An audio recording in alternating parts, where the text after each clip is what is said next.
Bonjour tout le monde, je suis Alain Cibouche, je suis content de vous retrouver pour la première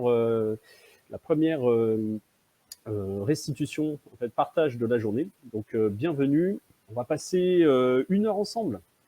Donc comme le disaient très bien les facilitateurs lors de l'introduction, cette séance, en fait, c'est un partage, hein, donc n'hésitez pas à intervenir. Donc effectivement, on a le chat pour se faire. Donc ça se veut interactif, donc tous les retours seront les bienvenus, hein, pour qu'on puisse profiter au mieux de cette séance. Moi, je vais essayer de ne pas rentrer trop dans des détails techniques, etc. Hein, c'est un retour d'expérience. C'est pour inspirer, hein, la première vocation, hein, et puis c'est aussi un hommage à l'équipe que j'ai eu la chance de manager pendant plusieurs années. Donc on va regarder ensemble. Donc welcome en tout cas. C'est vrai que ça fait bizarre de ne pas voir les personnes, mais c'est très bien comme ça. Allons-y, on va s'adapter. Alors.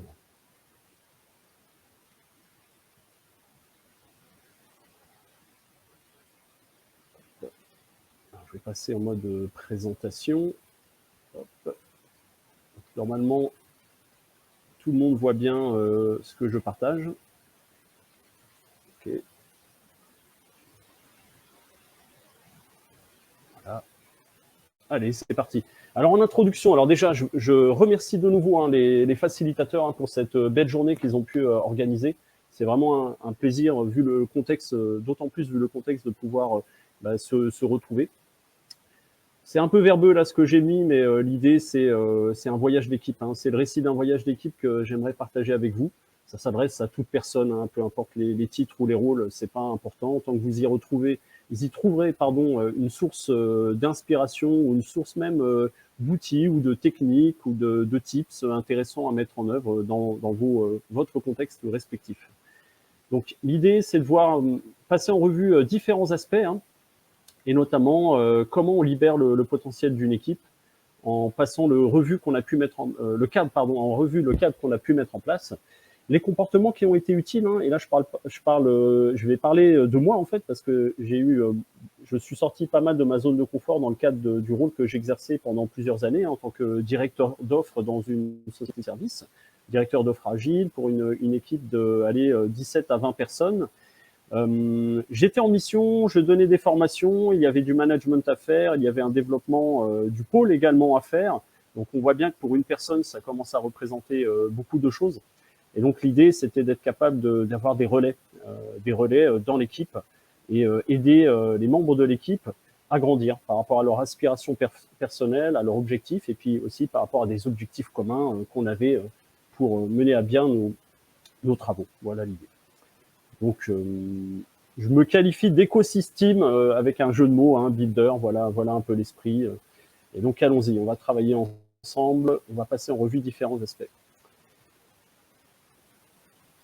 Alors, le sommaire, hein, je vais m'appuyer. Alors, quand je parle de cadre, je vais parler beaucoup d'outils ou de sources d'inspiration. Et il y en a deux principales, vous allez voir. On va parler des niveaux de changement et leadership de Robert Dilts, un formateur, consultant américain qui a beaucoup œuvré pour notamment la promotion de la programmation neurolinguistique, qui est un outil, en gros, pour faire simple, de communication verbale, non verbale, de développement personnel et de changement, voilà, d'accompagnement même de changement, pour soi et pour les autres. Ensuite, on va passer en revue brièvement, hein, la 5e discipline. Peut-être qu'il y a des personnes qui connaissent l'auteur Peter Michael Senge. Pareil, professeur de management. Donc, ce monsieur a écrit cet ouvrage dans les années, en 1990. Et l'idée, hein, ce qu'il voulait promouvoir, c'est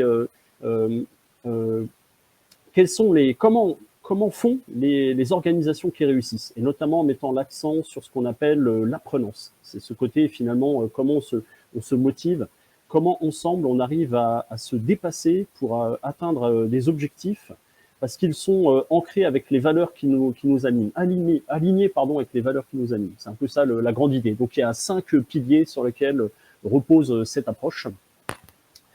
On verra après derrière ce qu'est une configuration apprenante. J'irai un peu plus dans le détail. Donc vous allez voir, c'est une partie un peu théorique pour le début. Et ensuite, on basculera dans le retour d'expérience, hein, sur 4 ans en fait. Finalement, j'ai fait 5 ans dans cette société de service. J'exerçais d'abord comme coach, hein, consultant. puis en tant que directeur de pôle. Voilà. Puis bien sûr, il y aura la place pour les questions. Voilà pour le programme. Hop. Alors je ferai en sorte de regarder régulièrement le chat. Hein, c'est une habitude que je dois acquérir. Donc voilà. Alors, je vais commencer par les niveaux de changement. Hein, je ne vais pas rentrer trop dans les détails, mais juste au moins planter le décor. Alors, les niveaux de changement, alors j'ai mis ça dans l'agilité, on va dire agilité personnelle, individuelle, voilà, pour faire simple. C'est d'abord un outil de développement personnel, hein, les niveaux de changement de Robert Dilts.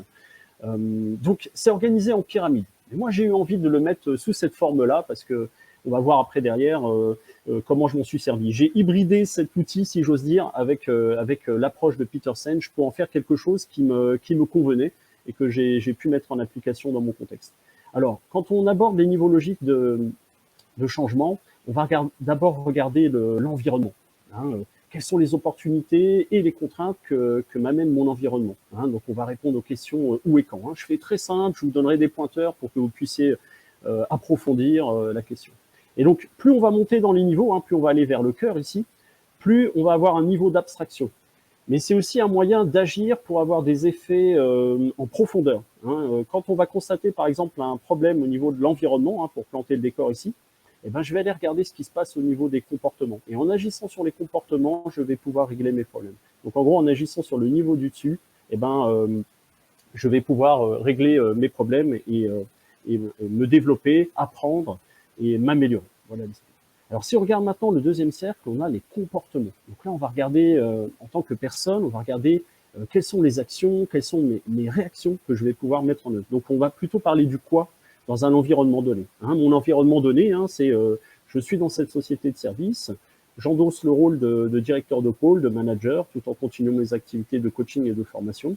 Et donc, quel comportement je vais adopter? Je me retrouve directeur et manager d'une équipe dont certains membres étaient mes coéquipiers hier. Donc aujourd'hui, quel comportement je vais devoir adopter pour pouvoir bien interagir avec les membres de mon équipe et puis bien m'y retrouver aussi par rapport à ce nouveau rôle. Voilà un peu l'esprit.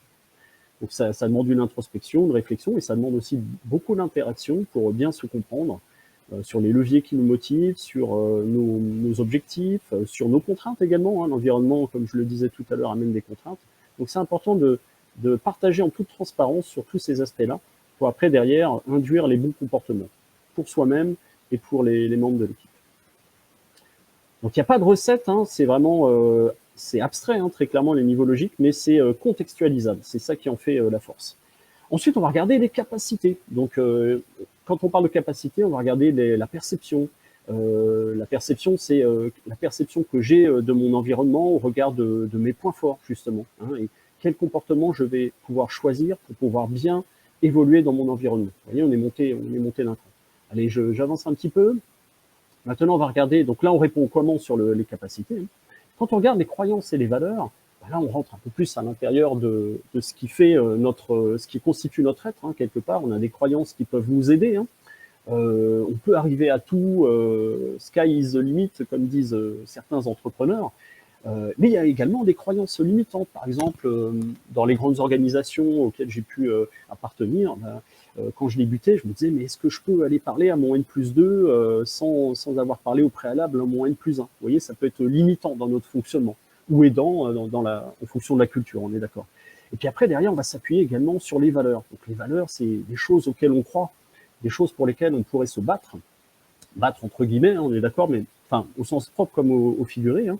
La liberté, l'autonomie, la responsabilisation, le partage, j'en passais des meilleurs. Hein. Et je vous renvoie à vos valeurs individuelles. Donc moi, les valeurs qui m'animaient justement et qui sont ancrées sur mes motivations, et qui vont me permettre après derrière de développer des capacités et d'adopter les bons comportements dans mon environnement sont le goût du challenge. J'aime beaucoup le goût du challenge et de l'effort.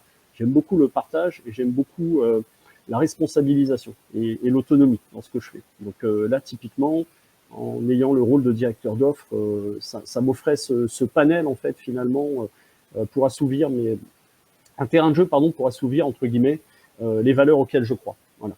Je crois beaucoup en la responsabilisation, l'autonomie, le challenge et le goût de l'effort, et la preuve aussi par les résultats factuels. Voilà. Et ensuite, on va remonter d'un niveau, et je m'arrête sur ce niveau-là, dans le niveau logique, parce qu'on peut aller plus loin, hein, sur des choses qui ont trait plus aux croyances dites religieuses, etc. Donc là, c'est l'identité. En fait, quand je mets en œuvre mes valeurs, mes capacités, les comportements dans mon environnement, qui je suis, en fait. On va répondre à qui je suis, hein, c'est le rôle, voilà. On peut même aller sur le côté mission, hein, qu'est-ce que je cherche à accomplir au travers de cette identité de rôle, hein. On est des humains à part entière, on est amené peut-être à avoir plusieurs casquettes, hein, pas de problème, mais là, dans ce cadre-là, la casquette identité de rôle, directeur de pôle, et ben, à quoi je réponds, à quelle mission? Et ma mission, en fait, très tôt, hein, que j'ai couché sur le papier, c'est grandir personnellement et aider les membres de mon équipe à grandir. Vraiment, c'était un leitmotiv pour moi. Je voulais pas être le seul à évoluer, je voulais associer, impliquer dès le départ les membres de mon équipe qui avaient l'envie, hein, on est d'accord, hein, c'est une histoire d'appétence et puis de motivation et aspiration pardon, commune. Donc c'était en cela que je m'ai retrouvé sur la mission. Donc vous voyez, c'est pas qu'une histoire de dérouler des outils, de gestion budgétaire stratégique, de connaissance de marché ou de clients. On est avant tout sur le côté connaissance de soi pour mieux interagir avec l'autre et mieux aider l'autre, accompagner l'autre en tant que facilitateur finalement, hein. Il y a une casquette de facilitateur derrière cette fonction ce rôle de directeur de pôle. Et la mission que je me suis fixée, c'était vraiment ça. Me développer d'une part, hein, pour être à même d'eux, pour que les membres de mon équipe aient confiance en moi, et puis bien sûr aider les membres de mon équipe à grandir. Grandir, c'est gagner en compétences, gagner en confiance, gagner en assurance, gagner en autonomie, se responsabiliser. Aller chercher un autre rôle, hein, potentiellement. Bon, c'était un pôle agile, donc j'évolue en tant que Scrum Master, j'aimerais évoluer vers le rôle de coach. J'ai évolué en tant que Product Owner, et puis j'aimerais évoluer vers maintenant me diriger vers le rôle de Scrum Master. Enfin, toutes les combinaisons, si j'ose dire, intéressantes et utiles pour servir finalement des aspirations. Voilà un peu l'esprit. Je vais regarder s'il y a des questions peut-être. Ça a l'air d'être bon, donc n'hésitez pas en tout cas. Voilà pour le premier outil. Donc je vous invite vraiment à aller creuser plus en profondeur. Je vous donnerai un lien avec de la littérature sur le sujet. Moi, je me suis formé dans un institut dans le cadre d'un cursus de coach professionnel, donc j'ai pu l'appliquer à moi-même et puis j'ai aidé les membres de mon équipe à travailler sur ces aspects-là et également certains clients. Voilà. Allez, deuxième outil si j'ose dire, hein. C'est plus qu'un outil, c'est une approche très bien formalisée dans le livre 5e discipline. Justement, je parlais de Peter Senge tout à l'heure. Donc là, il y a 5 piliers. Pour qu'on évolue vers une organisation, pour qu'une entreprise, et donc à moindre échelle, là, je vais vous parler d'un pôle, hein, pôle dont j'avais la direction, évolue vers le concept d'organisation apprenante, et ben, ça repose sur 5 piliers essentiels. Donc pareil, je détaille pas trop parce qu'on va voir dans le cadre du retour d'expérience, on va sortir du côté abstrait pour voir comment on le décline concrètement, comment j'ai pu le décliner concrètement, sans en faire une recette applicable à tous les contextes, mais si ça peut aider après derrière à dire, ok, ah oui, le concept abstrait, c'est ça, là, la pensée systémique, ok, très bien, et comment j'ai pu le mettre en œuvre dans mon contexte. Voilà un peu l'esprit. Donc on a 5 piliers. Allez, je vais commencer par le premier, la pensée systémique, justement. On va voir que c'est quelque chose qui est très important, c'est se doter de la capacité à appréhender les phénomènes dans leur globalité. Alors c'est quoi, ça veut dire quoi concrètement? C'est cette capacité à prendre de la hauteur, à voir quels sont les éléments en interaction les uns avec les autres. Hein, quand on va constater un problème à un endroit, et ben résoudre sur la partie isolée le problème, bah, ça va peut-être pas résoudre complètement le problème. Donc en prenant un peu de la hauteur, on va voir ce qui sous-tend l'émergence de ce problème, pourquoi il arrive, quelle est la cause, et finalement on va pouvoir agir avec plus d'efficacité et de pertinence. Donc la pensée systémique, elle va apporter cette capacité finalement à ne pas reproduire les mêmes erreurs aussi, ça peut être quelque chose d'intéressant. Hein, être conscient de ce qui occasionne des problèmes, eh ben, ça va permettre une réflexion sur comment éviter de ne pas les reproduire. Et donc, jusqu'au mode de réflexion et jusqu'aux solutions qui permettent d'éviter de reproduire les mêmes problèmes. Donc on va voir après, un peu plus loin dans la présentation, comment on a pu décliner cela dans le cadre de notre équipe.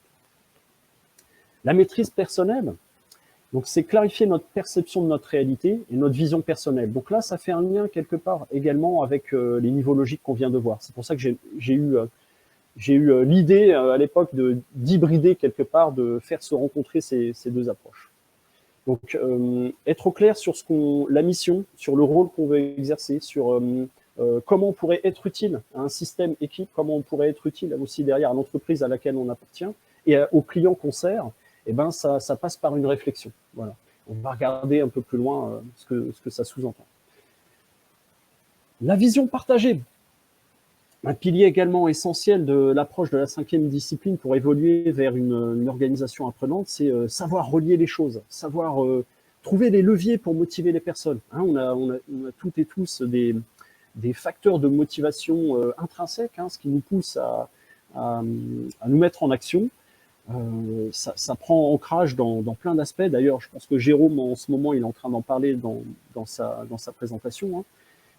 L'idée, c'est l'autonomie, la liberté, la quête du statut potentiellement. Vous voyez, il y a plein de choses qui peuvent nous aider à nous mettre en action. Ben là, l'idée, c'est travailler une vision, être capable de la partager. Moi, en tant que directeur de pôle, j'ai mis l'accent sur cet aspect-là. J'ai dit, voilà, c'est vers là que je souhaiterais qu'on aille ensemble et j'ai besoin de vous impliquer parce que j'ai besoin que vous puissiez y contribuer pour qu'on puisse derrière aboutir à cela, avec à la mise en œuvre des différents objectifs et moyens et pratiques pour y parvenir. Donc, mais l'idée, c'était d'abord de dire comment est-ce qu'on s'aligne tous ensemble pour vers quoi on veut aller, comment on s'aligne pour y aller et comment on met en œuvre les actions pour pouvoir y parvenir, en s'appuyant justement sur la motivation, sur les valeurs des uns et des autres. Donc, comment on progresse ensemble vers ce projet commun. On va regarder comment on a pu le mettre en œuvre un peu plus loin. Allez, encore 2 piliers, je referai un tour sur le chat. Donc là, on est encore sur l'aspect un peu théorique des choses, hein. C'est certainement un peu abstrait pour vous, j'en conviens, mais c'est quand même une source d'inspiration sur laquelle je vais m'appuyer par la suite. Donc les modèles mentaux. Améliorer les représentations du monde, avoir conscience également de leurs limites. Donc c'est important, vous voyez, il y a différentes manières d'appréhender une situation, hein, pour 2 personnes données, pour une même situation. On va avoir une personne qui va dire, bah chouette, j'y vois une opportunité, j'y vois l'occasion de montrer ce qu'on est capable de faire, j'y vois l'occasion d'un challenge très stimulant qui va nous permettre de montrer notre valeur, notre utilité et notre valeur. Et puis, une autre personne pourrait réagir, un peu à l'extrémité, hein, pourrait dire, mais oh là, c'est compliqué parce qu'on ne l'a jamais fait, c'est contraignant, on n'a pas forcément les moyens, ni les compétences, ni le temps, etc., etc. Donc, c'est important en fait d'accueillir ces réactions-là, de rendre les réactions constructives pour après, derrière, travailler ensemble sur des solutions. Donc, les modèles mentaux, eh ben, on va s'appuyer sur des ressources qui vont nous aider à améliorer notre représentation de la réalité, du monde, même pour mieux le comprendre et mieux identifier après derrière les opportunités qu'il revêt, tout en prenant en compte les limites. Hein, les limites, par exemple, je vous donne au préalable, pour nous, ben, on savait qu'en étant une équipe dont les membres interviennent chez des clients respectifs, hein, ben, on n'avait pas forcément l'occasion de dégager, par exemple, un mi-temps pour se voir chaque semaine, vous voyez. Donc, mais on avait des limites, mais malgré ces limites-là, on a pu se dire, mais qu'est-ce qu'on fait en fait de cette journée qu'on va passer ensemble par semaine? Voilà. Qu'est-ce qu'on en fait? Pourquoi? Pour qui? Comment on met en œuvre les choses? Comment on organise l'action? Donc on est sorti aussi de ce côté, mais mince, c'est pas suffisant. Comment on va faire pour? On s'est dit, prenons ce qu'on a et essayons de voir ce qu'on peut faire avec. Et ça a permis, on va le voir ensemble, de mettre en œuvre beaucoup de choses. Et ça fait un petit tremplin, justement, en capacité d'apprenance. L'idée, avec ce pilier, c'est d'être en capacité de favoriser la réflexion collective par le dialogue. Donc, j'aurais pu dire, j'ai le rôle de directeur, je suis le sachant, j'impose, vous me suivez, sinon, gare à vous. Hein. Ouais, c'est un modèle directif, hein, qui est encore appliqué dans certaines organisations. Hein. Mais moi, j'ai préféré ce côté, on est ensemble, on est plusieurs personnes douées de capacités, de compétences, de capacités à innover également. Donc on va pouvoir réfléchir ensemble, collectivement, en discutant, en échangeant, pour pouvoir, après, derrière, eh ben, nous dire les choses. Hein. Ce qu'il y a derrière capacité à surmonter une réflexion d'autodéfense, c'est être en capacité et avoir la sécurité, quelque part, mentale pour pouvoir dire à l'autre, euh, j'ai pas aimé ce qui s'est passé lors de cette situation-là, ou dans ta présentation, voilà ce que j'aurais aimé retrouver, ou voilà ce qui fait que moi je n'y ai pas trouvé mon compte. On va avoir cette sécurité pour pouvoir dire à l'autre sans jugement, mais avec une critique constructive, pour que tous ensemble on puisse évoluer, tous ensemble on puisse nous améliorer. C'est ça l'esprit de la capacité d'apprenance. Être transparent, sans jugement, dire les choses, factuellement bien sûr, et puis être orienté solution pour après derrière trouver les leviers qui vont nous aider à progresser ensemble, à apprendre ensemble, à nous améliorer ensemble en tant qu'équipe, individuellement et en tant qu'équipe. Voilà l'esprit de la 5e discipline, en très accéléré, j'en conviens. Alors, je vais voir s'il y a des questions. Ça a l'air bon.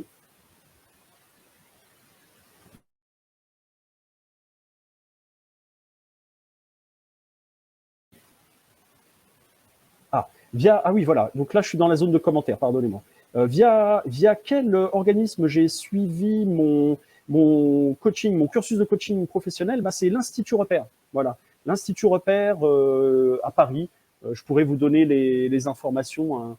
Un très, très bon institut. Hein. Bon, c'est un peu subjectif, mais il avait déjà bonne presse avant que j'y aille. Moi, j'ai commencé par le module de systémique en 2015 et j'ai pris mon temps pour le faire. J'ai rendu mon mémoire là il y a quelques temps seulement. Et c'est modulable, c'est un cursus en 7 modules qui s'appuie beaucoup sur la programmation neurolinguistique en toute honnêteté, mais il y a également 2 modules sur le coaching où on va parler de plein d'autres courants, justement. Donc les personnes sont très expérimentées, les enseignants sont à l'écoute, on travaille beaucoup avec des mises en situation en groupe et on met des cas de notre vie personnelle sur la table, si j'ose dire. Moi, ça m'a beaucoup servi en toute honnêteté. J'ai pu régler deux, trois choses qui me chiffonnaient pour après, derrière, avoir les ressources pour mieux adresser certaines situations. Voilà. Ah, avez-vous des outils pour aider l'autre à dépasser ses propres réflexes d'autodéfense? Ah bah alors justement, la programmation neurolinguistique, pour moi, est un très bon outil. Parce que on va travailler avec et pour l'autre, ok, à identifier un objectif de changement, souvent de changement ou d'évolution. Par exemple, j'arrive plus à me motiver, ou je vais endosser un nouveau rôle, ou j'ai un conflit interpersonnel avec une personne. Donc c'est vrai que là, on va mettre le bouclier de défense en place, c'est l'autre le problème, c'est lui la cause de mes problèmes. Ben, la programmation neurolinguistique, même dans la systémique, on va voir que finalement, la première personne qui est cliente pour un changement, c'est nous-mêmes. Parce que par rapport à notre mode de représentation du monde, notre mode aussi d'interaction qui en découle, eh ben, on alimente également aussi le problème. Donc là, on va pouvoir travailler ensemble sur un objectif désiré et mesurable. Okay, on va travailler au développement de l'autonomie de façon itérative. Encore un côté agile qui ressort, mais c'est un accompagnement finalement qu'on va faire de façon suivie dans le temps avec un coaché, qui est client pour un changement. Donc, il a un objectif, il a envie de changer, il se dit qu'il fait aussi partie du problème. Donc, son objectif, il est désiré parce qu'il se dit, oh, si j'arrive à surpasser cela, voilà comment je me sentirais, en termes d'émotion, en termes d'affect. Et donc, en tant que coach, on va accompagner justement l'identification de l'objectif. On va regarder après derrière ce qui a été fait, c'est ce qu'on appelle des tentatives de solution, et qui ne marchent pas forcément. Et puis parfois, on va essayer d'entrevoir à l'aide d'outils pour travailler sur les représentations, pour travailler après également sur des ressources qui nous permettraient justement de surpasser la situation. On va pouvoir travailler sur une mise en œuvre d'action très rapide dans le temps pour qu'on puisse entrevoir les choses différemment. Alors la systémique parle d'une petite différence qui fait la différence. Je m'explique brièvement.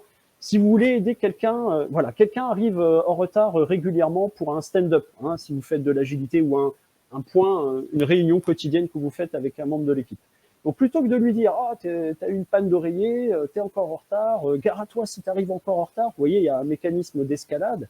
On va dire « Ok, j'ai compris que c'était compliqué pour toi d'arriver en retard, je l'accepte, je le respecte, et donc je te propose finalement, pourquoi pas, de prendre ton temps pour venir, et puis vous allez voir que derrière, ça va occasionner une réaction de la part de la personne. Elle va se dire « Ah là, je suis plus pointé du doigt, on m'accueille dans ma différence quelque part, j'arrive pas à arriver à l'heure pour X ou Y raison. » Et donc, ça va occasionner potentiellement une prise de conscience et un changement de comportement. La personne va se dire, je vais peut-être faire l'effort là cette fois-ci parce qu'on va aussi comprendre que si on arrive l'après-midi, et non pas le matin, voilà, on me donne le temps d'arriver à l'heure que je veux, donc je peux potentiellement arriver l'après-midi, mais je vais quand même potentiellement y perdre, moi, en tant que personne. Si j'arrive pas à l'heure le matin, je vais comprendre que je vais manquer peut-être des informations intéressantes, essentielles, au bon déroulement de mes activités ou au déroulement d'une équipe que j'accompagne. Donc, on va voir que la PNL peut être, programmation donc neurolinguistique, peut vraiment aider en apportant tout un tas d'outils. Je vous donnerai des exemples d'outils qu'on peut utiliser dans le chat, enfin dans le chat peut-être pas, mais par le lien qu'on aura pour communiquer ensemble. Voilà l'esprit. Alors, est-ce qu'il y avait d'autres? Aura-t-on les slides? Oui, vous aurez les slides, carrément. Qu'est-ce qu'il y a d'autre? Je crois que c'est OK. Continuez. Écoutez. Voilà. Alors, il y a quel organisme l'agilité et la facilitation sont-elles intégrées dans ce cursus? Alors, il n'y a pas l'agilité, honnêtement, dans le cursus. C'est pas la vocation de l'Institut. La facilitation, on en a, mais alors on le voit plus sur le côté coaching, effectivement, d'équipe. Il y a un module où on peut accompagner des équipes, mais c'est beaucoup centré sur l'accompagnement individuel. Très, très honnêtement, chez l'Institut Repère, c'est déjà très bien. Si on arrive à bien se comprendre soi et à bien accompagner l'autre, on va après derrière extrapoler cela à la dimension équipe. D'ailleurs, il y a des formations. Là, c'est plus un cursus de coaching professionnel, ce sont des formations, toujours chez l'Institut Repère, mais il y a d'autres organismes, qui peuvent aider plus précisément à faciliter un groupe de personnes, une équipe. Voilà l'esprit. Voilà, pour répondre à Muriel. Et merci d'ailleurs pour vos questions. Alors, continuons. Alors moi, je me suis dit en bricoleur, je vais regarder niveau logique et apprenance, niveau logique de Robert Dills, que j'ai appelé agilité individuelle, si j'ose dire, parce que ça touche à l'aspect, on l'a vu, modèles mentaux, comportement, capacité, motivation, identité, et l'apprenance. Et donc du coup, j'obtiens cela. Vous allez me dire, ok, super. Et là, l'idée, ça vous donne quelque part une carte de territoire pour vous dire sur quoi je vais agir moi maintenant. Par quoi je commence en tant que directeur d'équipe et manager d'équipe pour accompagner mon modèle équipe? Qu'est-ce que j'aimerais travailler? Donc moi, j'ai beaucoup travaillé sur l'aspect modèles mentaux et maîtrise personnelle, déjà pour moi-même, mieux comprendre les problèmes avec la pensée systémique. Et puis vous avez vu, ce que j'aime bien ici, c'est qu'en défragmentant l'information, on va travailler l'environnement, on va travailler les comportements, on va travailler les capacités, les valeurs, etc. Ça va aider à mieux cibler l'objet en fait de réflexion, d'investigation, pour après derrière trouver des actions potentielles à mettre en œuvre, voilà, qui auraient de la valeur justement. Et donc c'est ce qu'on appelle du coup la configuration apprenante, voilà, pour mettre notre vision en mouvement. Donc c'est créer d'abord un monde auquel on a envie d'appartenir. Vous voyez, c'est un vœu quoi finalement, c'est un vœu qu'on fait finalement, c'est un souhait, c'est comme un rêve finalement. Voilà, on associe les personnes pour dire qu'est-ce qu'on a envie de faire en tant qu'équipe finalement, qu'est-ce qu'on veut créer, quelle interaction on veut avoir entre nous, etc., etc. Et l'essence de l'organisation apprenante se nourrit d'un besoin permanent d'apprendre. Ça, c'est essentiel.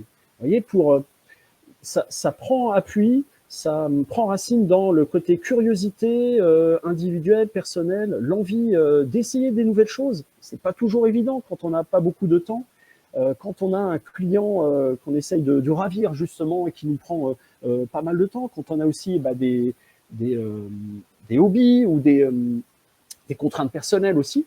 Et cette curiosité, justement, ça va être le feu là l'étincelle qui va illuminer notre nuit, si j'ose dire, et qui va nous guider dans notre cheminement. Améliorer continuellement les capacités d'atteindre des résultats qu'il recherche vraiment, ça c'est important aussi. C'est ça le côté apprenance, ça supplante le côté apprentissage, parce que si le changement est désiré, on va pouvoir après, derrière, trouver des ressources insoupçonnées et faire des choses extraordinaires en étant simplement des gens ordinaires. C'est ça l'esprit. Je donnerai des détails après derrière. Ah voilà, ah, super. Bah voilà. Et l'ancienne, j'imagine que c'est un. Et Virage, ce sont des organismes qui dispensent ce type de formation, hein, c'est ça. Okay. Ah bah super. Merci pour vos contributions. En tout cas, c'est vraiment appréciable. Alors, un petit Rex, hein.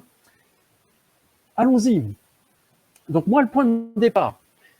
J'arrive dans cette société de service, hein, et le point de départ qu'on me donne, c'est ben il y a des incompréhensions.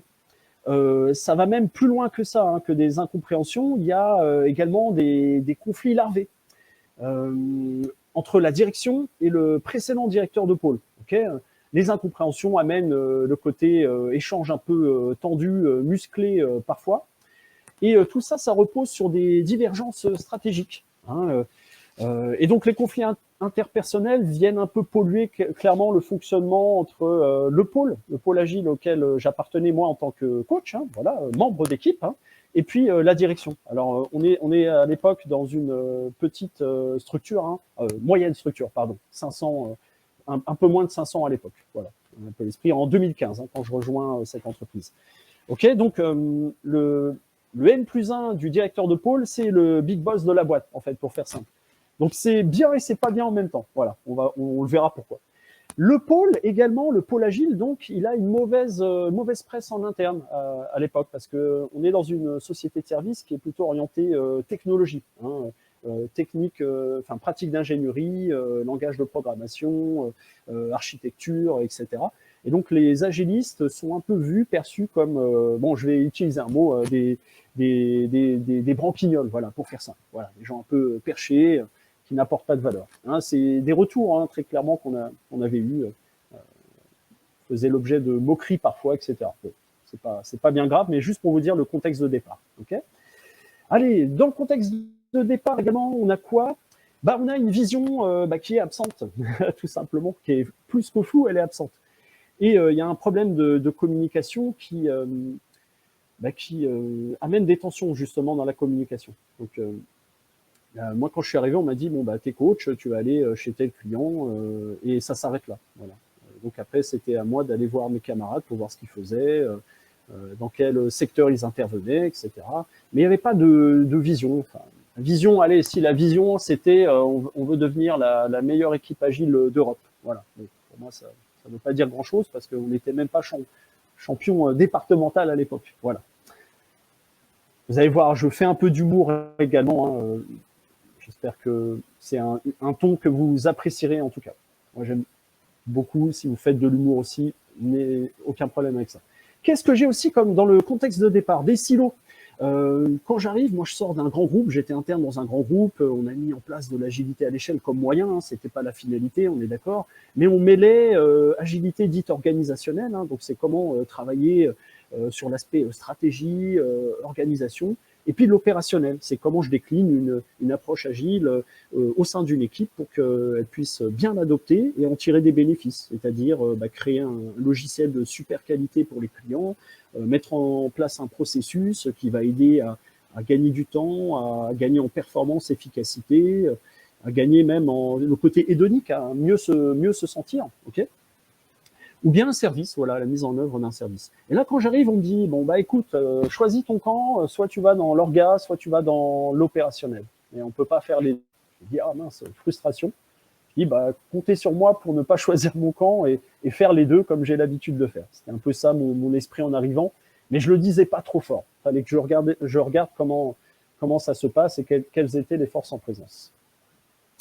Ok, donc la suite, dans le contexte de départ, l'agilité, c'est un levier de croissance, mais un levier de croissance fragile. Donc il repose uniquement, à l'époque, hein, sur la réputation, la figure connue et reconnue internationalement, qui était le directeur de pôle. Voilà, on s'appuyait essentiellement sur lui pour dire, bah voilà, c'est lui qui va vous aider, cher client, et donc croyez-nous sur parole, on va faire des merveilles ensemble. Moi, je caricature un peu, mais c'était quasiment comme ça. Donc voilà l'esprit. On continue. Si je regarde maintenant de ma fenêtre, le point de départ, donc moi j'arrive, après une année hein, déjà, quand je suis amené à prendre la direction du pôle, j'arrive un peu fatigué. Hein. Je fais mes missions, je fais des réponses à appels d'offres à tout va. Le goût du challenge, vous vous souvenez ce que je disais. Et donc, je me mets un peu dans le rouge, quitte à me brûler un petit peu, on va dire que c'est une aile parfois. C'était pas très rythme soutenable à l'époque. Mais moi, j'avais des choses à me prouver, ça me plaisait. En plus, on gagnait, c'est la réponse à appel d'offres, ça a amené du business pour l'équipe, j'étais content. Donc, j'arrive pas dans ma meilleure condition, hein, si j'ose dire. Je suis allez, si on fait un parallèle avec un plan d'entraînement à la course à pied, j'ai déjà essuyé quelques sessions de fractionné, d'endurance, de séances au seuil, donc je suis bien fatigué, bien émoussé. Je vois que l'amour règne entre le pôle et puis le reste de l'entreprise. Hein. Et puis, je me dis, bon, bah, ok, prenons son rôle, hein, cette casquette en plus, et puis advienne que pourra, on va faire les choses, c'est un challenge de plus, c'est pas plus mal. Référence aux cartes du jeu Dixit, si je puis me permettre, comme on parle de facilitation. Les cartes du jeu Dixit sont vraiment une source d'inspiration très intéressante. Lorsqu'on veut faire du photolangage notamment, se présenter en utilisant une image, ça vaut 1000 mots, comme diraient d'autres. La suite sur le contexte, bah, je me dis, bah, ok, c'est quoi la marche à suivre? Donc voilà, il n'y a pas de marche à suivre. Donc je vais passer par une introspection, je vais passer par une réflexion, je vais passer par une implication des membres de mon système équipe pour qu'on puisse travailler ensemble. Mais la carte du territoire est assez complexe.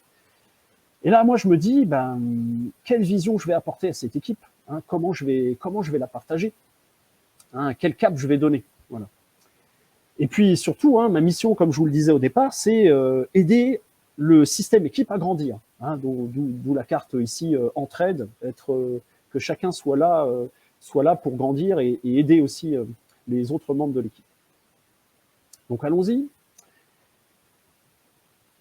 Une source d'inspiration que je me permets de partager avec vous, après je retournerai dans le commentaire, hein, donc on ne change pas les choses en combattant la réalité existante, on va changer pour changer quelque chose, on va construire un nouveau modèle qui rendra l'ancien obsolète. Donc là, ça fait écho au côté prise de hauteur de la pensée systémique pour pas perpétuer les choses qui n'ont pas marché. Voilà, j'aurais pu me dire, bah ouais, dans l'entreprise, le chef, c'est un grand méchant, les gens nous aiment pas, hein, c'est un peu caricatural, donc bah, on va se battre et puis on va montrer que. En fait, non. L'idée, ça a été de changer les choses et puis de créer, d'aller vers les gens, d'aller comprendre ce qui les gênait, d'aller comprendre aussi les objectifs, pour après derrière quels pourraient être nos leviers d'action. Voilà. Alors, je vais rentrer dans la spirale dynamique du changement, donc encore un petit modèle que j'ai utilisé, mais avant, je vais regarder le commentaire. Tac, tac, ah, voilà, il existe plusieurs. Ah, ok, super. Ah, le Dixit, super. Voilà, c'est Caroline qui a vu. Quel est le nom des cartes Dixit? Voilà, Dixit, Oh là là, faut que je mette excusez-moi, faut que je mette rapidement la batterie, désolé. J'arrive.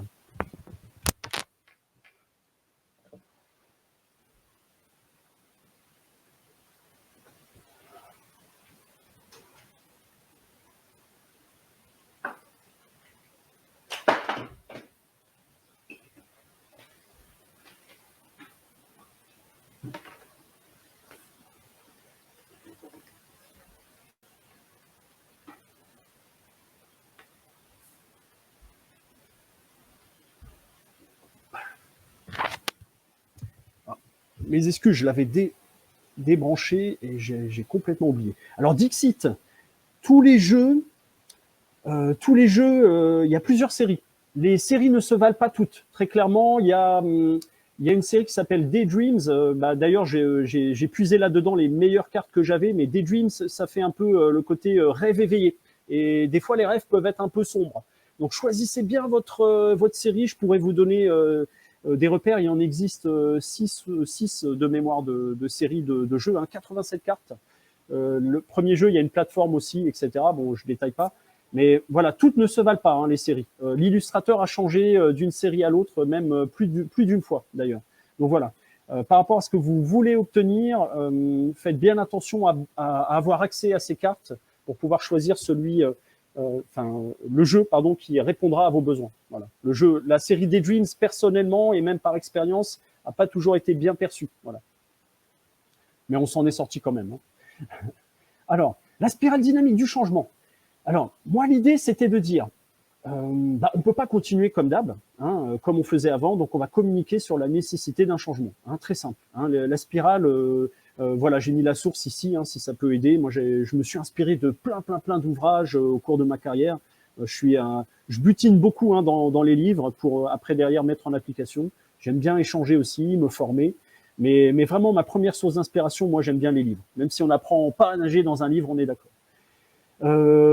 Essayez de voir aussi la rupture, entre guillemets, générée par le changement. Il y avait des incompréhensions, il y avait du déni. Donc, l'idée, c'était de se dire, comment on casse ça, quoi, finalement, ce fait établi. Comment est-ce qu'on offre une nouvelle image, une autre image du pôle, voilà.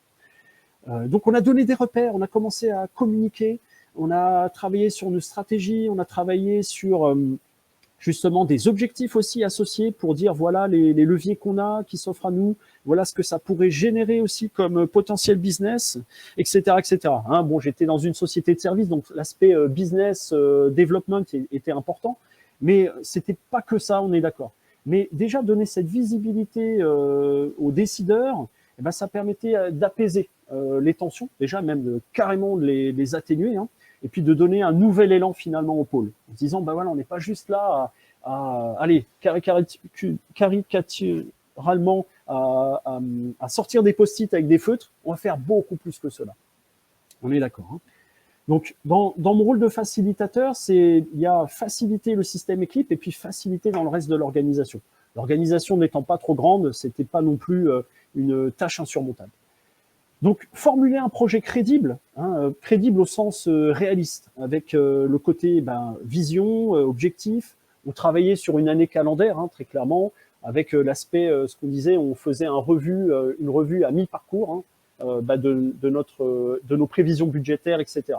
Donc, l'idée, c'était vraiment de se dire, mon année, c'est ça, voilà ce que je compte générer comme chiffre d'affaires, mes potentiels et leviers de développement, le recrutement aussi des membres de l'équipe, tout ce qui est tarification, etc., les formations.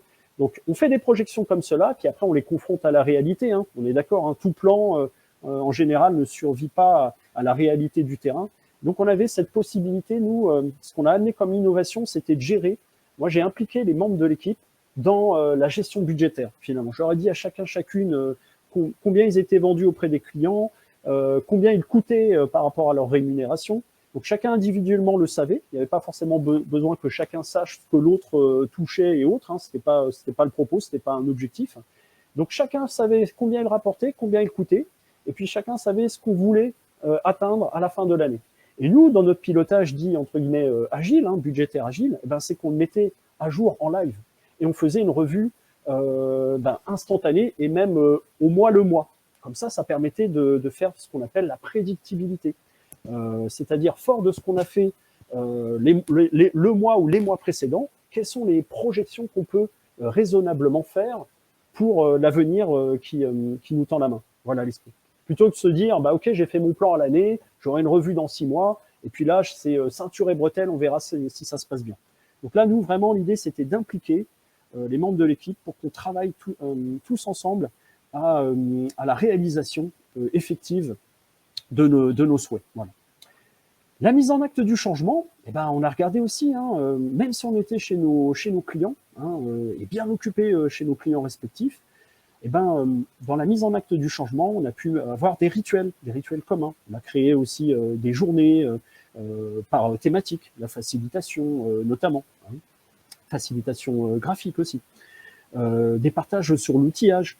Donc l'idée, c'était d'avoir au sein de l'équipe des personnes motivées qui avaient envie d'expérimenter. Le concept d'expérimentation dans la dynamique du changement est très important. Donc ça sous-entend aussi d'avoir le droit à l'erreur. On est d'accord, on va le voir un peu plus loin. On peut innover, on peut expérimenter, mais si on se prend un taquet, si on échoue, entre guillemets, ça va pas donner envie de mener une nouvelle expérimentation. Donc là, l'idée, c'est encourager le droit à l'erreur, partager les contraintes, donner tous les éléments aux membres du système équipe pour qu'ils puissent prendre les décisions en connaissance de cause. L'idée, c'est pas de donner la patate chaude et dire tu t'occupes de ce chantier-là, c'est plutôt dire tu as envie de t'occuper là, visiblement, parce qu'on a échangé ensemble sur ce qui te motive? Tu as envie de t'en occuper? Est-ce que tu as besoin de ressources matérielles? Est-ce que tu as besoin de contributeurs aussi sur ce chantier? Et puis après, derrière, c'est je m'en remets à toi. Moi, en tant que directeur, je m'en suis remis aux membres du système équipe sur le côté prise de décision. C'est ce qu'on appelle la subsidiarité. Hein. Peut-être que certains connaissent bien. C'est les gens les mieux placés pour prendre les décisions et mettre en action les décisions prises, eh ben, sont ceux qui font. Et donc, c'était pas à moi d'imposer et puis de dire, c'était plutôt à moi de m'en remettre en tant que directeur et manager, de m'en remettre aux membres de l'équipe pour dire, OK, vous êtes motivés, vous savez comment faire, je vous donne les moyens, allez-y. Et puis, on échange ensemble pour voir comment on adresse les difficultés ou pour partager ensemble les succès. C'était ça l'esprit. Et ensuite, alors, derrière la dynamique d'expérimentation, il y a l'aspect consolidation et appropriation. Je m'explique, quand on voit que quelque chose fonctionne bien, on peut en faire, entre guillemets, un standard. Ça ne veut pas dire qu'il sera indéboulonnable, mais ça veut dire qu'on a suffisamment confiance en la pratique pour pouvoir la renouveler, la perpétuer ou la déployer plus largement. Tout en gardant cette capacité à expérimenter et à apprendre. Hein, on est d'accord? Parce que quand une pratique passe dans le registre du standard, on a tendance à dire, OK, on applique bêtement, entre guillemets. Hein.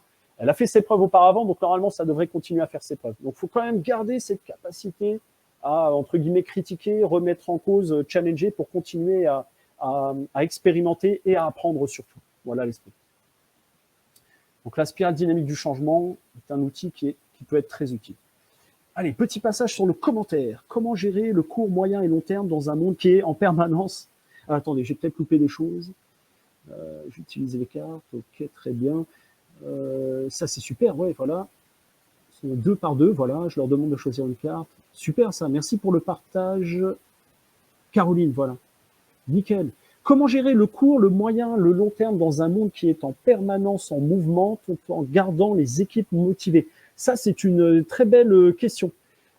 Faut accepter qu'on n'ait pas la possibilité de tout maîtriser. Moi, je m'explique. Il y a un moment, on travaillait avec la directrice de formation, puis elle nous dit mettez le paquet sur les prévisions de chiffre d'affaires sur la formation parce que on a recruté des personnes, on a mis à jour le site sur le SEO. En termes de visibilité, on est au taquet, donc mettez plus 50%. Même on avait doublé le CA escompté. Ça, c'était la dernière année. Bien mal nous en a pris parce que finalement, les leviers supposés n'ont pas amené les résultats escomptés. Mais nous, on a réussi à développer d'autres éléments pour retomber sur nos pattes. Donc effectivement, il faut accepter qu'il y ait de l'incertitude, il faut accepter qu'il y ait de l'imprévu, il faut accepter qu'il y ait un monde qui est en permanence en mouvement, effectivement. Mais par contre, derrière, il faut être d'autant plus attentif aux membres du système équipe. Là, ça demande vraiment une attention individuelle, prendre le temps d'échanger avec les personnes parce qu'on n'a pas les mêmes craintes, on n'a pas les mêmes aspirations, on est d'accord. On voit pas les choses, on perçoit pas les choses de la même manière, donc c'est important d'aller toujours être dans un dialogue continu avec les personnes. Je vais être très honnête avec vous. Moi, j'ai pas eu l'occasion de toujours dialoguer énormément tous les jours avec chaque membre de l'équipe. Hein, c'est pas vrai. Par contre, j'ai fait en sorte d'être là au moment où ça comptait. Hein, à chaque fois, à la demande à minima, bien sûr, j'étais joignable quand il le fallait. Mais l'idée, c'était être là au moment où ça compte. Hein, c'est ce qu'on appelle le moment de vérité dans certains contextes. Hein, le moment où ça compte, par exemple, vous êtes dans un train, vous attendez une nouvelle hyper importante et là, la connexion réseau passe mal. Mince. Là, être là au moment où ça compte pour un opérateur, c'est la qualité, elle va pas en pâtir. Peu importe qu'on soit dans un tunnel ou peu importe l'endroit, dans une région reculée, je suis présent. Et donc, je serai là au moment où ça compte. Et un exemple, je peux vous donner un exemple. Une personne à un moment qui avait envie d'évoluer en tant que coach, elle était en plein doute. Moi, je suis venu, on a échangé. Alors, on avait passé déjà 1 an en mission ensemble, et cette personne, elle était en plein doute, elle savait pas comment poursuivre, elle avait dans l'idée d'arrêter même. Donc, on a échangé ensemble, et puis finalement, on a retravaillé sur différents aspects, de nouvelles ressources, et puis progressivement, elle a repris confiance, et elle a continué, elle en a remis pour 1 an et demi chez le client, mais sans subir la situation. Un autre exemple, il y a une personne de mon système équipe qui me disait moi, je vais passer la certification SAFe et la certification Scrum Master. Ça faisait 2 ans qu'elle me disait la certification, autour de 2 ans. Hein.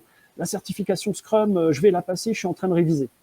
Et là, son contexte changeait souvent. Elle aimait bien les missions courtes, et donc cette personne a changé régulièrement. Puis je lui disais, bah, t'en es où de ta certification? Ah, je suis toujours en train de réviser.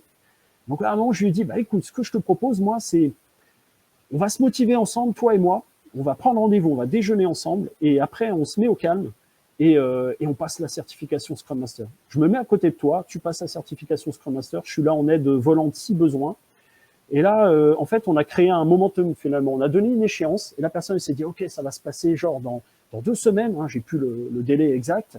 OK, maintenant j'ai mon échéance, je sais que je suis appuyé, et ben OK, j'y vais. Voilà. Donc elle a eu un surcroît de motivation pour pouvoir passer à l'action. Alors que c'était encore, ça lui embrouillait l'esprit finalement. Ça restait, c'était pas fait. Elle savait qu'elle devait le faire, mais il y avait cette crainte, cette peur de ne pas réussir.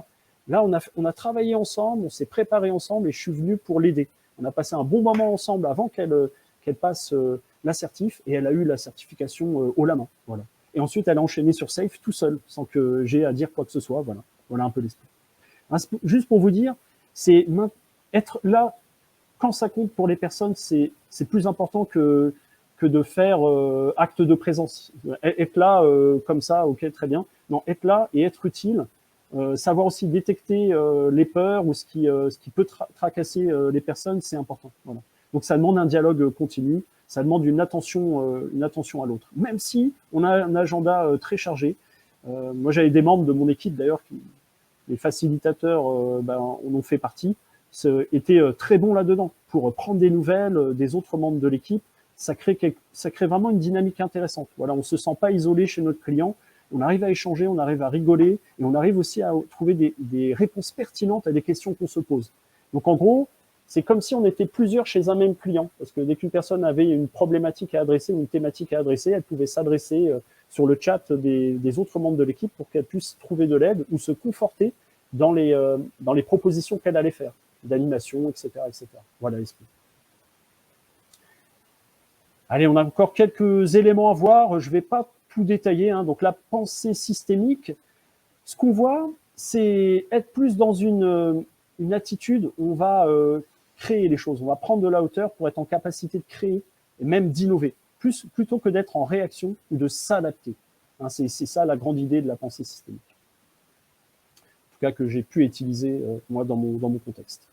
Alors, quelques éléments que je ne vais pas trop détailler ici, mais on va retrouver, par exemple, différentes boucles aussi pour prendre de la hauteur. Être conscient des phénomènes pour mieux après derrière les appréhender et comprendre les mécanismes qui les sous-tendent, eh ben, ça va être important. Par exemple, une boucle d'amplification. Imaginez, vous êtes dans une société de service et puis vous proposez une formation pour développer les compétences de facilitateur graphique. Okay, hein, on est dans le thème de la facilitation quand même. Eh ben, il y a une autre société qui va vendre... ah non, pardon. Les membres de la session sont satisfaits et vont faire la promotion à d'autres membres de leur organisation. Donc, c'est de bouche à oreille. Et donc, quelque part, vous allez pouvoir vendre des sessions de formation en profitant finalement du feedback positif que vous avez pu avoir lors de la première session que vous avez menée. Donc, c'est ce qu'on appelle une boucle d'amplification. Voilà. On a également la boucle de régulation, hein, pour ce qu'on voit ici. Le chiffre d'affaires va être atteint. Imaginez en exemple que j'avais, c'est j'ai atteint mon chiffre d'affaires prévisionnel, je déclenche mon intéressement collectif, ok. Le chiffre d'affaires n'est pas atteint, et donc lorsque je vais faire mon reforecast à mi-parcours dans l'année, ben, je vais prendre des mesures nécessaires, moins de dépenses, augmentation du taux d'activité des personnes, etc. Donc avec les mauvais côtés que ça induit. Hein. Si je dis ben, je dois être encore plus chez le client pour facturer, et j'aurai moins de temps derrière à consacrer avec les membres de mon équipe. Donc ça, c'est ce qu'on appelle une boucle de régulation. Voilà. Et puis une autre, on a l'effet retard. C'est quand vous réglez, vous voyez, quand vous voulez prendre une douche, vous réglez, vous mettez de l'eau chaude parce que l'eau est froide, et là l'eau devient trop chaude, donc vous remettez un peu d'eau plus froide. Et puis finalement, c'est des allers-retours finalement qui vont aider finalement dans le temps à avoir l'effet escompté. Voilà l'aspect effet retard. Donc ça peut être positif et négatif, hein, l'effet retard. Voilà, moi, je me suis servi de ces différentes boucles pour pouvoir développer l'aspect stratégique du pôle. Voilà, ça peut vous aider. Alors, j'ai mis la source, hein, c'est un site qui en parle, qui est Manageris. Hein, c'est consacré aux managers avec des fiches fiches qui peuvent aider sur différentes thématiques. Alors, la systémique, nous, on l'a utilisée également pour aider nos clients dès l'étape d'appel d'offres, hein, de réponse aux appels d'offres. Hein. Vous voyez ce que c'est l'appel d'offres? C'est j'ai un client qui a un besoin et il met en concurrence, il fait un appel d'offres sur le marché, ok. Et puis il y a différentes sociétés qui sont en concurrence pour apporter une réponse. Puis après derrière, vous êtes shortlisté, hein, pourquoi pas les deux trois qu'on retient pour une soutenance. Et puis après derrière, une décision qui est faite par le client, qui est prise par le client pour travailler ou non avec vous. Voilà. Ben nous, on a travaillé sur l'aspect, on a utilisé beaucoup la pensée systémique et la facilitation graphique. Merci Johan au passage. Pour aider le client à prendre de la hauteur sur ses propres processus, sur son organisation. Et également pour promouvoir l'approche qu'on aimerait dérouler, déployer avec ce client. Donc voilà, dès l'étape de réponse à appel d'offres. Et un exemple assez frappant, hein, je ne rentre pas dans le détail ici, hein, c'est pour donner une illustration. Là, ici, on était sur la dynamique. Voilà comment on vous propose de travailler au regard de vos objectifs. Et la directrice hein, de l'entité qu'on a adressée hein, chez Legrand, derrière, s'est approprié la facilitation graphique également dans sa communication par la suite. Voilà, on a gagné l'appel d'offres avec elle, on a travaillé avec cette personne-là et les différents services. Et elle, dans sa COP, eh ben, elle faisait de la facilitation graphique parce qu'elle s'est dit que c'était beaucoup plus percutant qu'un set de slides, si j'ose dire, qui apporte de la valeur, on est d'accord. Voilà l'esprit. Donc la pensée systémique, nous, on l'a appliquée pas qu'à notre système équipe, on l'a également appliquée dans nos réflexions pour apporter une réponse qu'on espérait pertinente en termes d'accompagnement pour nos clients. Voilà l'esprit. Et au passage, on gagne quelques pages de rédaction et c'est pas plus mal. Alors, je crois que c'est bon au niveau des commentaires. Super. Allez, continuons. Il reste encore quelques instants. Je fais gaffe au timing. Je vous parlais de maîtrise personnelle et le modèle GROW. Alors, le modèle GROW, c'est Sir Wismore qui a travaillé sur le Solution Focus. Hein, je vous donnerai les références et autres. C'est bien appréhender nos objectifs, hein, identifier nos objectifs qu'on cherche à atteindre, partir de notre réalité, regarder ce qui est faisable en termes d'options et décider des futures actions. Ça, c'est un modèle de développement personnel et de développement d'équipe qui est hyper pertinent et efficace, de mon point de vue. Hein, voilà. Je vous encourage à lire l'ouvrage qui s'appelle « Le coaching au service de la performance » de mémoire. Je le remettrai en référence. Donc moi, pour faire simple et assez rapide, je me suis appliqué dans le cadre de la maîtrise personnelle en ce qu'on appelle la Manager Journey Map. Je me suis dit, le GO, voilà hein, ce que j'ai expliqué ici. J'ai dit, mon système équipe, c'est très possessif, mais c'est pas le cas, on est d'accord. Mon équipe, elle va passer par différents stades. Le stade où on se forme, hein, c'est comme dans Koh-Lanta. Hein, on arrive, on a une couleur hein, avec un bandeau. Ensuite, il y a les égos qui vont s'affirmer. Okay, hein, c'est la phase de storming qui est nécessaire au fait que l'équipe puisse grandir. Puis ensuite, on va commencer à avoir le match référence quelque part. C'est la phase norming. Et puis la phase performing, c'est on est à fond de 6e sur l'autoroute et ça se passe bien, le véhicule ne tremble pas et on est très efficace ensemble. Donc c'est un stade qu'on essaye de maintenir le plus possible. Alors, cette Manager Journey Map, ça peut être un vrai outil de réflexion personnelle que vous pouvez utiliser, vous approprier pour pouvoir réfléchir par rapport au stade de développement de votre équipe. Hein, vous allez identifier où en est votre système équipe. Vous allez pouvoir dire qu'est-ce qu'on cherche à atteindre à ce niveau-là, à ce niveau-là, à ce niveau-là. Et quel questionnement ça occasionne chez moi et quel ressenti également ça amène. Et puis après, derrière, on va pouvoir réfléchir collectivement sur qu'est-ce que je vais mettre en œuvre, quelles sont les options qui s'offrent à moi, et qu'est-ce que je vais mettre concrètement en œuvre qui pourrait m'amener des résultats concrets et un succès. Voilà l'esprit. Je détaille pas trop, limite je donnerai quelques idées d'illustration sur cette Manager Journey Map. Je vous ferai parvenir les slides. Donc ça, c'est un outil vraiment d'introspection très intéressant. Allez, je continue brièvement. La vision partagée, donc c'est répondre à la question qu'est-ce qu'on veut créer. Et ça prend tout son sens. Hein. On va travailler sur des objectifs extrinsèques à l'équipe, hein, l'organisation, mais également des objectifs intrinsèques à l'équipe, tout en prenant en compte les considérations individuelles. Et l'idée, c'est de créer un alignement. Hein, je fais simple ici. Et rendre les choses mesurables avec les OKR. Je vous donne brièvement, alors on arrive au temps imparti, donc je vais faire en sorte de ne pas prendre trop de temps. Ici, j'ai montré que une vision peut être évolutive. Moi, j'ai pas eu de problème à dire, j'ai pas besoin de faire un plan sur la comète à 5 ans, c'était pas le but. Rien ne garantissait que je serais encore là l'année d'après. Hein. Donc moi, j'ai fait une vision évolutive. Pour chaque année, on a fait une évolution. Et on a amené tantôt des changements au niveau de l'organisation, tantôt des changements au niveau modèles mentaux et comportements, comme ici en 2018, tantôt des changements au niveau des habitudes et tantôt des changements de structure. Donc, n'ayez pas de problème avec ce côté. Souvent, on dit la vision, c'est à 5 ans, elle est indéboulonnable, etc. Il n'y a pas de problème à ce qu'elle se fasse par paliers, et tant que les paliers sont interdépendants et amènent un côté évolution. Voilà. Voilà, remerciements. Alors là, j'ai différents aspects pour illustrer la vision, donc je passe un peu vite. Hein, vous verrez, c'est juste pour vous donner des exemples d'outils qu'on peut utiliser. Ok. Voilà, les modèles mentaux s'appuient donc sur la vision, la stratégie et la transparence. Alors, je l'ai dit en introduction, donc je vais pas redétailler ici, c'est pas le propos.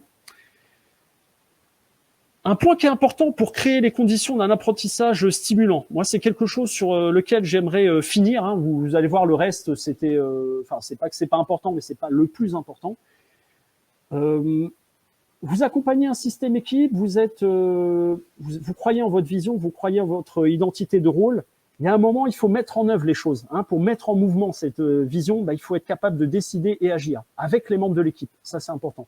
Et être intransigeant après dans la mise en action et le suivi. Voilà. Donc, ça passe par la responsabilisation et la confiance, on est d'accord. La subsidiarité également, mais également les moyens pour piloter. Il faut être orienté impact et résultat. Hein, l'idée, c'est pas simplement de faire des choses pour faire les choses. Il faut également dire qu'est-ce que ça va nous apporter, quel levier de développement ça va nous apporter, individuel, équipe et pour la boîte, hein, finalement.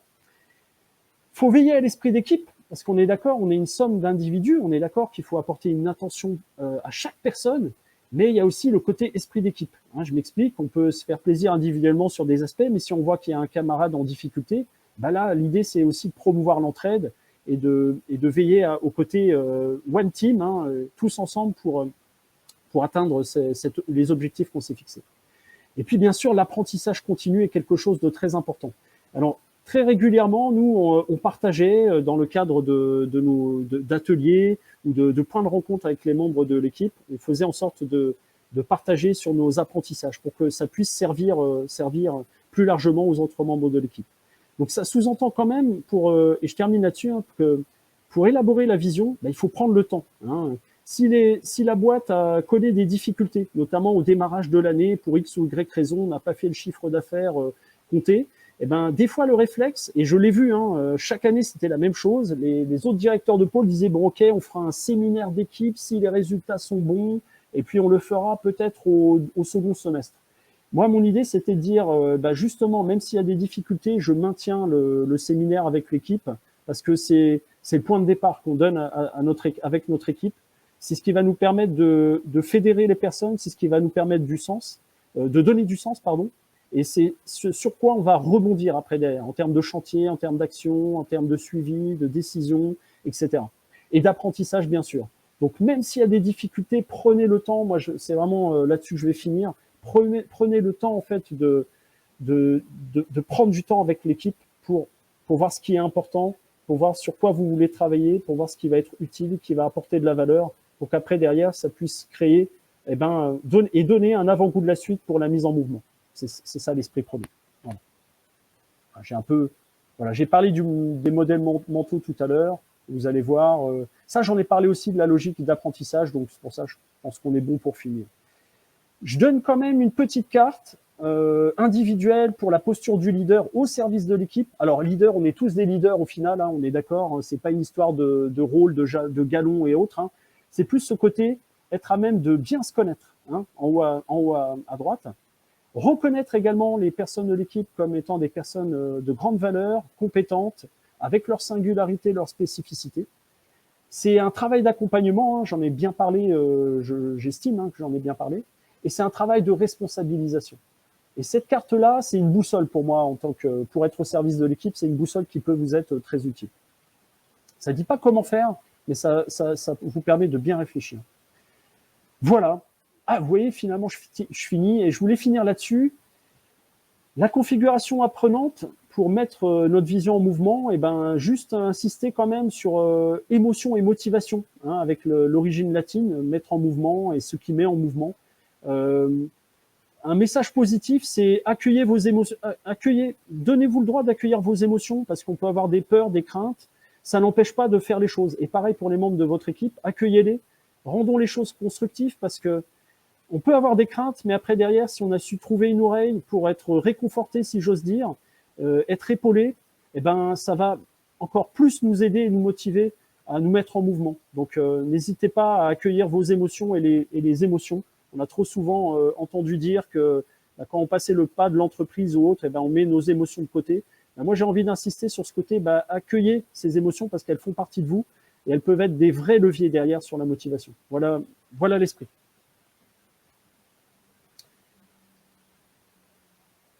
Alors, en tout cas, je vous remercie pour les. Ah oui, il y a Cyrielle aussi. Il y avait un de tes sketch notes. Ah oui, effectivement.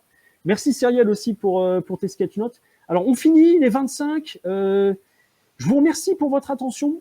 Si vous avez des questions qui viennent par la suite, faut pas hésiter. Je peux vous donner des éléments plus tangibles encore pour mettre en action, parce que des fois, pour commencer, le côté inspirationnel ou abstrait, c'est bien, mais des fois, on a besoin d'outils pour très concrets, quick win pour mettre en application les choses. Donc, n'hésitez pas à revenir si vous voulez vers moi. Moi, je voulais quand même vous aider à prendre de la hauteur pour dire, voilà, il n'y a pas que des outils bêtes et méchants à appliquer, il y a ce côté en quoi vous croyez, qui vous êtes, pour que vous soyez mieux en capacité d'aider votre système équipe. Et pour info, on était le pôle le plus performant de toute l'entreprise pendant 5 ans durant. Hein. C'était pas juste un 20 mots au final. Et chaque membre de l'équipe pourra en témoigner. Hein. Il a pu trouver les formations et les augmentations aussi. Hein. Il y a le côté extrinsèque qui était important pour évoluer aussi en tant que personne et par rapport à ses aspirations dans la vie de tous les jours. Donc voilà. C'était pas juste aider la boîte à faire du chiffre d'affaires, c'était aussi que chacun grandisse également sur cet aspect-là. Voilà. Un grand merci en tout cas. J'espère que vous passerez une très belle journée.